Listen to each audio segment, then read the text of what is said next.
In today's era of geopolitical brinkmanship, warfare often unfolds in the form of covert maneuvers and shadow campaigns rather than open combat. As tensions escalate between Iran and Israel, U.S. intelligence circles have rekindled an old fear, that of Iranian sleeper cells quietly embedded within American borders.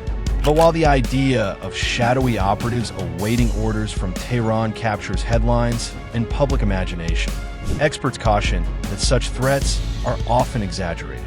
Reports by The Washington Post and The Guardian emphasize that while Iran has demonstrated capability for limited covert operations abroad, the existence of widespread and fully operational sleeper cells within the U.S. lacks solid evidence. The concern, however, remains politically potent, especially in an election season where national security becomes a rallying cry.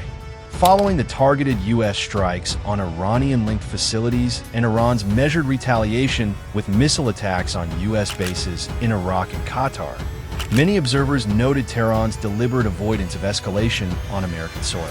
This restraint points to a strategy rooted in deterrence rather than provocation. Even with the Islamic Revolutionary Guard Corps, IRGC, known for its global operations and proxies, intelligence sources have found no credible signs that Iranian operatives within the U.S. were activated or instructed to attack. Nevertheless, the Department of Homeland Security, DHS, and FBI continue to issue warnings under what they describe as a heightened threat environment. While these alerts serve as precautionary tools, some analysts argue they also fuel a culture of fear that may distort public perception and policy decisions. Figures from the conservative media ecosystem, such as former acting IC Director Tom Homan, have leveraged the narrative of Iranian infiltration to criticize U.S. border policy. Speaking on Fox News, Homan suggested that Biden's immigration stance has created a vulnerability, potentially allowing Iranian agents to cross through the southern border. This isn't just about illegal immigration anymore. It's a national security breach, he warned. Republican senators like J.D. Vance have echoed similar claims, framing Iran's external threat as justification for tightening domestic surveillance and border controls.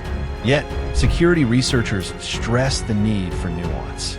Roderick MacDonald, a specialist at King's College London, remarked in The Guardian that Iran's external operations are limited and surgically focused, not the kind of widespread sabotage networks implied in political rhetoric.